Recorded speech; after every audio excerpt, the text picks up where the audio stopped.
बिस्मिल्लाहिर्रहमानिर्रहीम। अस्सलाम वालेकुम। It's me Miqdada. हम अपने यूनिट 17 को कंटिन्यू करेंगे। जैसे कि हमने अपनी एक्सरसाइज 17.1 अपने प्रीवियस वीडियो में मैंने कंप्लीट करवा दी थी। अब हम आगे अपने इसी यूनिट 17 के टॉपिक को स्टार्ट करेंगे, operation on sets.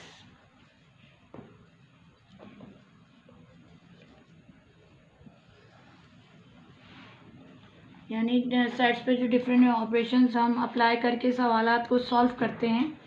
For example first one, union of two sets. Union का मतलब है कि जब हम कोई से भी दो सेट्स को कंबाइन करके एक सेट में लिखते हैं तो उसे हम यूनियन ऑफ टू सेट्स कहते हैं। 1 2 3 4 4 5 6। जब हम इसे यूनियन करेंगे, यूनियन बी लिखेंगे, तो ये हम लिखेंगे 1 2 3 4 5 6। अब हमने क्या करा, दोनों एलिमेंट्स के एलिमेंट्स को दोनों सेट्स के एक सेट में कंबाइन करके लिख दिया। लेकिन रिपीटिंग नंबर को, यूनियन की ये आइडेंटिफिकेशन मज़ीद होती है कि रिपीटिंग एलिमेंट को हम एक ही दफ़ा लिखते हैं। और this is a symbol of union. अच्छा, इसके साथ साथ मैं आपको इसकी वेन डायग्राम्स भी कराती जाऊंगी, क्योंकि इसके साथ इसकी वेन डायग्राम भी आपकी बुक्स में मौजूद हैं। अब अगर हम इसकी वेन डायग्राम बनाते हैं तो we will show two sets by two circles A and B. अगर हम इसके कंबाइन करते हैं तो हम 1 2 और 3 यहाँ लिखेंगे, क्योंकि सेट ए में ये एलिमेंट्स थे। 4 जो है वो दोनों सेट्स में मौजूद है, और 5 6 जो है वो हम सेट बी में लिख देंगे। ठीक है, उसके बाद हम इसको शेडेड कर देंगे। जैसे कि मैं यहाँ पर इसको इस तरह से लाइनिंग करके शो कर रही हूँ। तो this is a Venn diagram of A union B.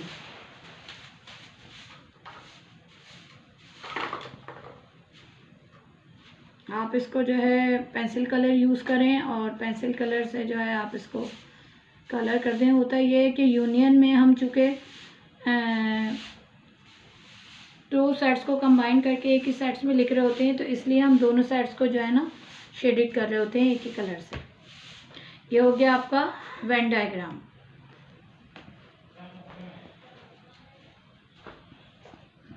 Of union of two sets. अब हम आएंगे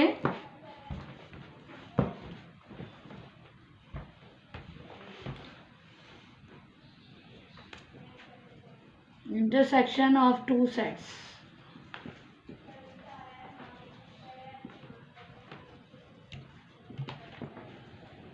इंटरसेक्शन ऑफ टू सेट्स का मतलब होता है कि we write the common elements between two sets. कि अगर हमारे पास, हम इसी सेट्स को ले लेंगे,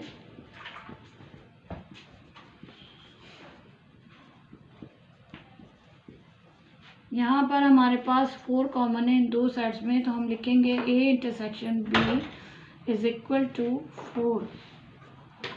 यानी सेट में एलिमेंट 4 आया है which is common in between two sets. और ये जो है ये आपके पास है सिंबल ऑफ इंटरसेक्शन। इसके साथ साथ हम इसकी वेन डायग्राम भी ड्रॉ करेंगे।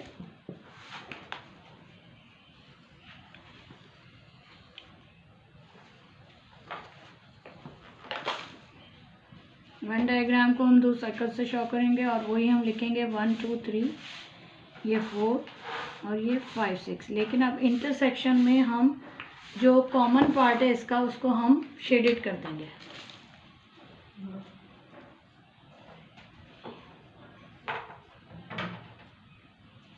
This is the intersection of two sets. तो हम इसे अपने वेन डायग्राम्स को साथ साथ ड्रॉ करते चले जाएंगे। अब हम इसके बाद आएंगे complement of difference of two sets. इसको हम इस तरह समझेंगे कि if we have a set, अगर हमारे पास कोई एक सेट है 4 6 8 9 10, और एक हमारे पास y सेट है 2 4 6 8 12। अगर हमें डिफरेंस मालूम करना है x माइनस वाई, तो the elements belongs to x but not to y। x में से जितने y के एलिमेंट हैं वो माइनस करके जो एलिमेंट x में होंगे वो हम लिख देंगे। इसलिए हम कहेंगे कि when we are going to find out the x minus Y या डिफरेंस बिटवीन टू सेट्स, तो we should have the elements belongs to y but not belongs to x but not belongs to y। अब कैसे होगा, जैसे for example ये 4 यहाँ से था, ये 6 था, ये 8 था, ये हमने जो एलिमेंट्स y के x में मौजूद थे उनको हमने माइनस कर दिया और हमने यहाँ लिख दिया 9 एंड 10। लेकिन हमने यहाँ पर y के एलिमेंट को, जो रिमेनिंग y के एलिमेंट है वो नहीं लिखे, क्योंकि मैंने क्या कहा कि x minus Y difference of two sets means that the element belongs to x but not y। अब अगर हम यहाँ y माइनस एक्स लिखते हैं तो इसके लिए मैं इसको दोबारा से आपको करके दिखाऊंगी। हम लिखेंगे y is equal to 2 4 6 8 12, x is equal to 4 6 8 9 10। इसमें हमने जो y में x के एलिमेंट थे वो हमने माइनस किए और हमने लिखा y minus x is equal to 2 and 12। अब y माइनस एक्स में the elements belongs to y not belong to x। अब जो एलिमेंट्स हमारे पास आएंगे वो y से तो बिलोंग करेंगे लेकिन x से बिलोंग नहीं करेंगे। ठीक है, ये है डिफरेंस ऑफ टू सेट्स।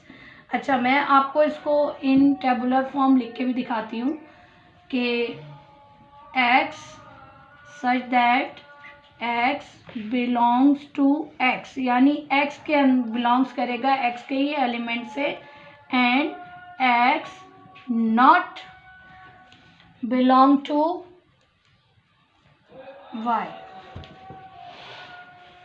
इसी तरह मैं कहूँगी कि y, अगर हमने यहाँ पे y मालूम किया था तो हम इसको इस तरह से शो करेंगे कि y such that y belongs to y, यानी कि इसमें सारे एलिमेंट्स y के ही होंगे and y not belongs to x, इसमें x में y में x के एलिमेंट नहीं होंगे। Right, complement of a set. If set A is a subset of universal set, this is a sign of a universal set, आपको पता है, और ये कोई सा सेट A है। तो अगर सेट A सबसेट है यूनिवर्सल सेट का, तो कॉम्प्लीमेंट किसको कहेंगे हम कि कॉम्प्लीमेंट ऑफ अ सेट जो है बिलोंग्स टू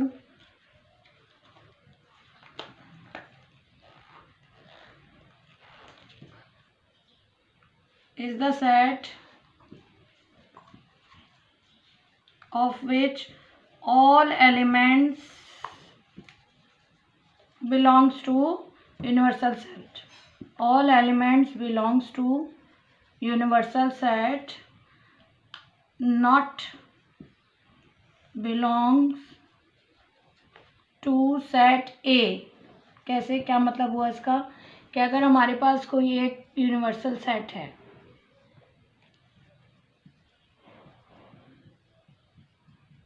ये यूनिवर्सल सेट है हमारे पास, और कोई सेट ए है जो कि इसका सबसेट है।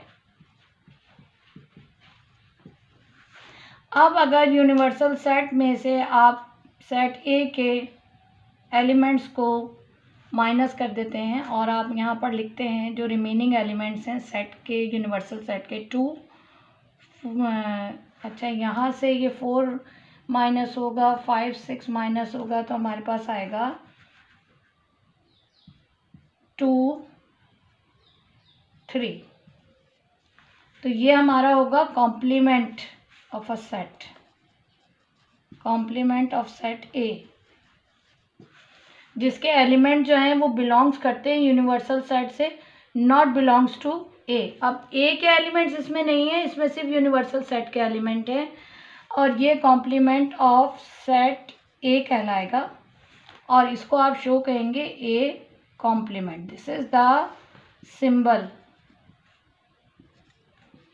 Of A complement.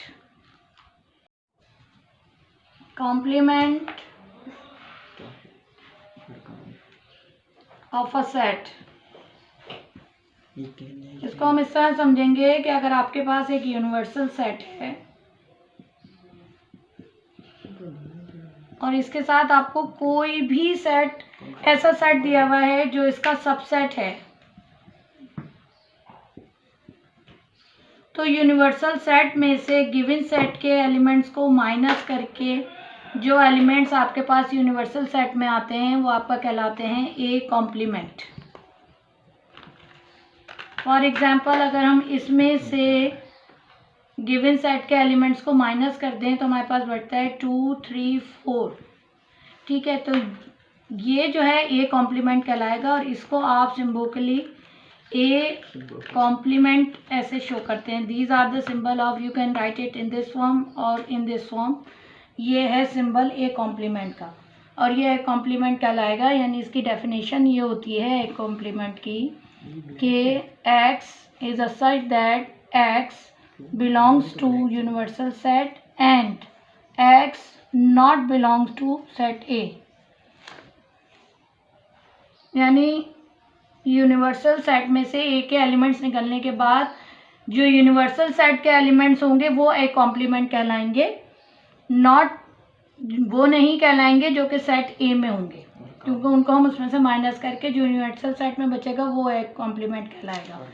इसी तरह अगर हम इसकी वेन डायग्राम ड्रॉ करना चाहें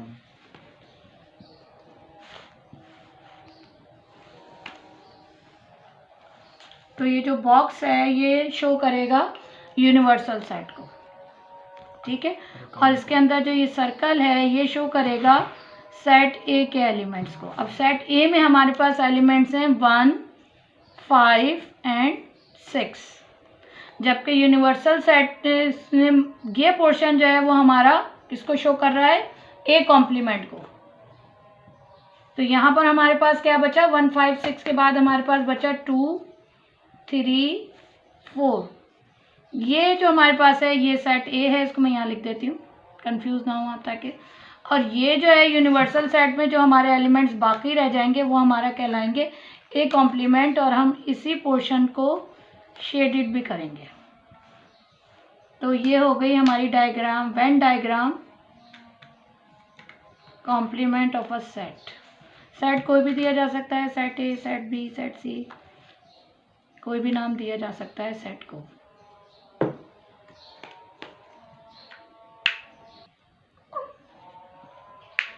सिमेट्रिक डिफरेंस,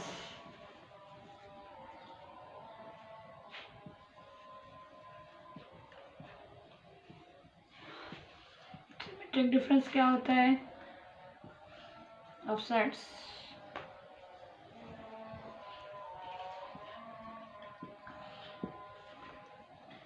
आपके पास सिमेट्रिक डिफरेंस की जो पहली बात तो A delta B, A symmetric, it is a symbol of symmetric difference. ठीक है, symbolically you will write it.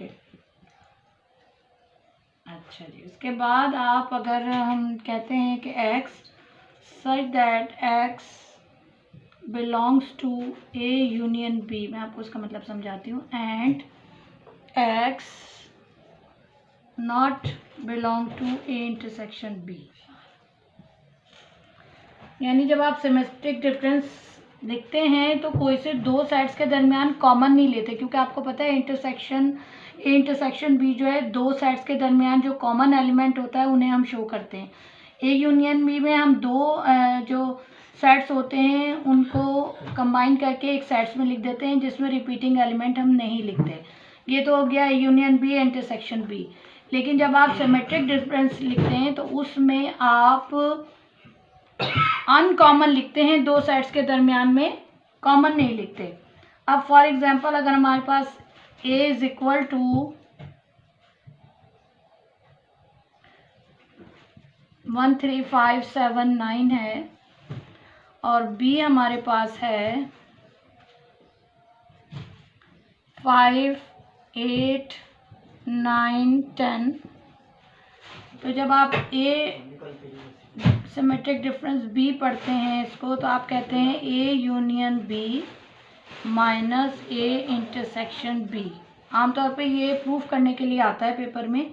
तो यहाँ पर आप अनकॉमन लिख रहे होते हैं। जैसे फॉर एग्जांपल आपके पास सेट ए है 1 3 5 7 9 और b है आपके पास 5 8 9 एंड 10। अब अगर आप दो साइड्स का यूनियन लिखेंगे तब भी आप इसको ऐसे ही उतारेंगे 1 3 5 7 9 माइनस, और यहाँ पर आप a इंटरसेक्शन b अगर लिख रहे हैं, ऑब्वियसली जब मैं इसका यूनियन करूँगी तो डायरेक्टली मैं आपको यूनियन लिख देती हूँ। यहाँ पर मैं दो साइड्स लिखती फिर उनका यूनियन बताती। मैं अब आप उसको इसका डायरेक्ट लिखती हूँ 1 3 5 7 8 9 10। ठीक है, ये यूनियन हो गया माइनस, और इंटरसेक्शन जो है वो इसमें 9 आ रहा है हमारे पास, 5 आ रहा है, 5 और 9 हमारे पास आ रहा है। तो हम यहाँ पे लिखेंगे इंटरसेक्शन में 5 और 9। ठीक है, अब अगर हम यहाँ से देखते हैं तो यहाँ पर 5 और 9 ये हमारे पास आ रहे हैं, और हम यहाँ लिखेंगे 1 3 7 1 3 7 8 और 10। अनकॉमन हमने लिखा है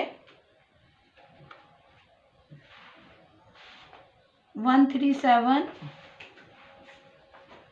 8 10। अब अगर यहाँ से हम इनको माइनस करते हैं तो ये 5 और यहाँ से 9 ये कैंसिल होता है, तो हमारे पास आता है 1 3 7 8 और 10।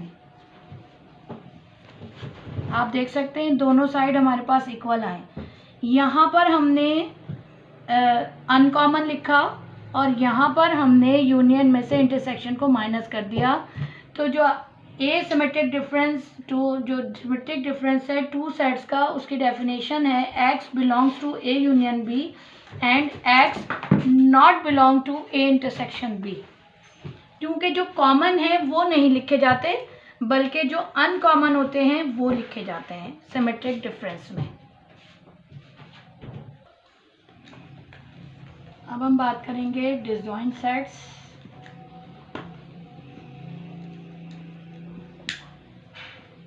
And overlapping set.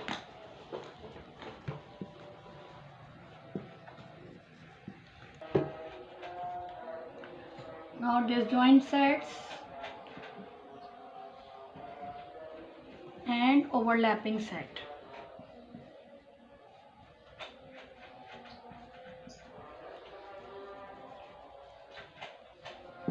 Disjoint sets होते हैं आपके it has no common element in a set.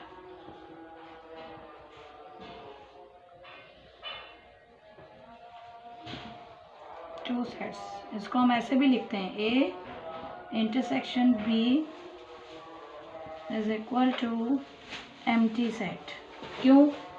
अगर आपके पास सेट ए है 1 2 3 और सेट बी है आपके पास 4 5, तो आप देख सकते हैं कि इसमें कोई भी एलिमेंट कॉमन नहीं है, तो ये क्या कहलाएगा? डिसजॉइंट सेट्स कहलाएगा। इसी तरह it has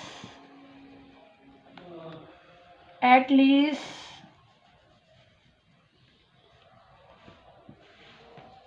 one element is common.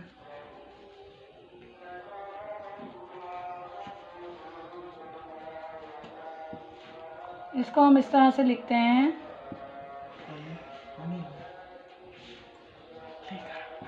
कि इंटरसेक्शन बी जो होता है ना, इसमें एम्प्टी सेट आपके पास कभी नहीं आएगा, यानी A is equal to A E I O U. तो आपके पास जो है वो अब आ रहा है ओ यू एक्स वाई जेड, आप कुछ भी लिख सकते हैं, ये एक एग्जांपल है। तो आप देखिए कि एटलीस्ट वन एलिमेंट या एटलीस्ट टू एलिमेंट इसमें जो है कॉमन होने चाहिए आपके पास। तो जो है ना आपके ये दो सेट जो हैं ये ओवरलैप। एग्जॉस्टिव सेट जो होता है वो आपका सेट बहुत इजी है कि अगर कोई से दो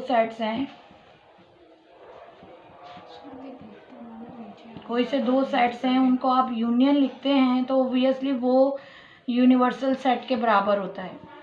अगर मैं इसको ए यूनियन बी लिखती हूँ तो ये बन जाएगा 1 2 3 4 एंड 5, ठीक है, ये बन जाएगा हमारा यूनिवर्सल सेट। अगर हमसे ये कहा जाए इसमें इसकी जो कंडीशन होती है वो ये होती है कि कोई से दो सेट्स का यूनियन जो है वो यूनिवर्सल सेट के बराबर है। ओब्वियसली अगर मैं यहाँ पर ही लिखती हूँ कि हमारे पास जो है वो यूनिवर्सल सेट ये है, ठीक है, तो ये जो यूनिवर्सल सेट्स के एलिमेंट हैं वो सारे ए और बी यूनियन इसका होना चाहिए। ये एग्जॉस्टिव सेट कहलाता है हमारा सेट। इसके साथ हमारे पास होता है सेल्स जो होते हैं ये आपके पास इसकी दो कंडीशन आ रही हैं। एक तो ये कि ए इंटरसेक्शन बी जो है वो आपके पास क्या आएगा, एम्प्टी सेट आएगा, और ए यूनियन बी जो है वो आपके पास क्या आएगा, यूनिवर्सल सेट आएगा। इसका क्या मतलब हुआ कि कोई से अगर दो सेट हैं आपके पास 1 2 3, तो उनके दरमियान में कोई भी कॉमन नहीं होगा, यानी उनका इंटरसेक्शन जो है वो उनका खाली सेट होगा, यानी 4 एंड 5। ये दोनों में अगर आप इंटरसेक्शन मालूम करना चाहेंगे तो वो तो आपके पास आएगा एम्प्टी सेट, ठीक है, वो आपके पास एम्प्टी सेट होगा। लेकिन अगर आप इसका यूनियन मालूम करना चाहेंगे तो वो इसका क्या बन जाएगा, यूनिवर्सल सेट। यूनिवर्सल सेट आपको पता है वो सेट होता है कि जितने इसके रिमेनिंग जो इसके बाद अंडर कंसिडरेशन सेट्स होते हैं वो सब इसके सबसेट होते हैं, यानी उन जो अंडर कंसिडरेशन सेट्स के एलिमेंट्स जो होते हैं वो सारे यूनिवर्सल सेट में मौजूद होते हैं। एक्सरसाइज 17.2 सॉल्व कराने से पहले ये कुछ टॉपिक्स थे जिनके एक्सप्लेनेशन ज़रूरी थी। मैंने इन टॉपिक्स को एक्सप्लेन किया है और अब अपनी नेक्स्ट जो मेरी वीडियो होगी उसमें मैं आपको एक्सरसाइज 17.2 के क्वेश्चंस को सॉल्व करवाऊंगी। थैंक यू, जज़ाकल्लाह, अल्लाह हाफ़िज़।